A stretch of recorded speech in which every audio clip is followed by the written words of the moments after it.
The Zarthian Grand Admiral's mandibles clicked nervously as he watched the holographic display. What the humans called a press conference was underway, and despite the translator's best efforts, he could hardly believe what he was hearing. Today, humanity unveils its response to the Zarthian ultimatum, announced Fleet Admiral Torres, her weathered face betraying no emotion. The USS Blackstar. The cameras panned to reveal what the Zarthian military had dismissed as impossible.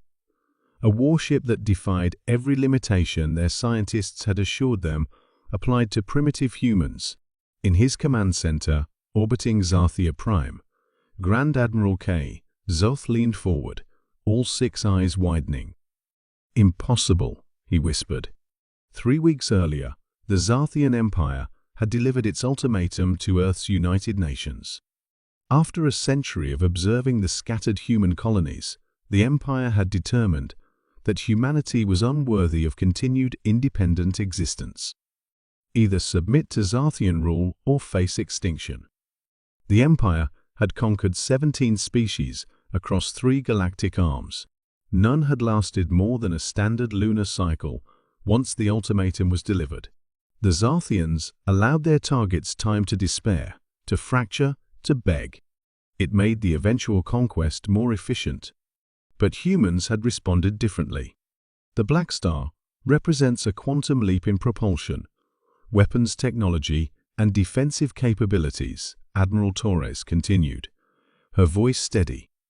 "We thank the Zarthian Empire for their gracious 3-month window before their planned invasion. It gave our engineers just enough time." Zoth's advisor, Science Director Talvek, made a choking sound. "They shouldn't have been able to build something like this in 3 years, let alone 3 months. "Explain, K," Zoth demanded. "The whole configuration alone. It's absorbing our scanning beams. And those are not standard fusion drives." "They appear to be. Director, those are modified Zarthian quantum drives." Zoth's exoskeleton felt suddenly cold. "That's classified technology. Even our vassal races don't have access to it. Humanity has never reacted well to threats," Admiral Torres was saying on the broadcast. "Throughout our history, pressure has transformed us. Coal to diamonds, fear to innovation."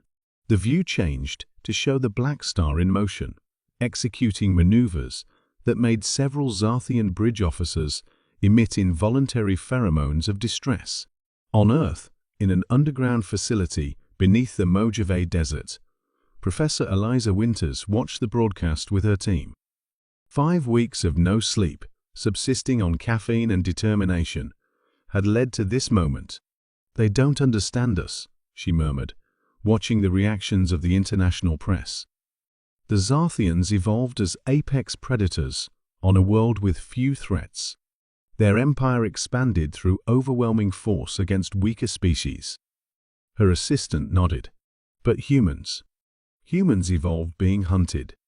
We were prey before we were predators. We understand existential fear on a cellular level," Winters replied. "And we've been preparing for this moment since we first looked up at the stars and wondered if we were alone." The Zarthian command center had fallen into stunned silence as technical specifications of the Blackstar scrolled across their displays. "This vessel carries a message," Admiral Torres continued. "Humanity will not be conquered. We will not be enslaved. The Blackstar is not alone. It is the first of a fleet, and it is now moving to establish orbit around Zarthia Prime as a demonstration of our capability and resolve." Zoth's mandibles clicked rapidly in the Zarthian expression of extreme alarm. "Verify," he commanded. A junior officer's voice quavered. "Sensors detect. Something just emerged from faster-than-light travel at the edge of our system. Signature matches the vessel in the broadcast." "Impossible," K. Zoth whispered again. "Our defensive grid." "It passed through undetected, Admiral," the officer interrupted. "Protocol forgotten in his shock. It will reach orbit in 17 minutes.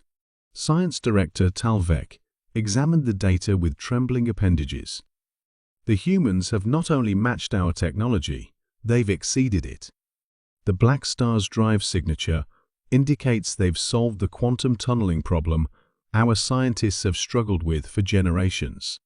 In the cockpit of the USS Blackstar, Commander Jackson allowed himself a small smile as Zarthia Prime grew larger on the view screen. Earth's gambit was working.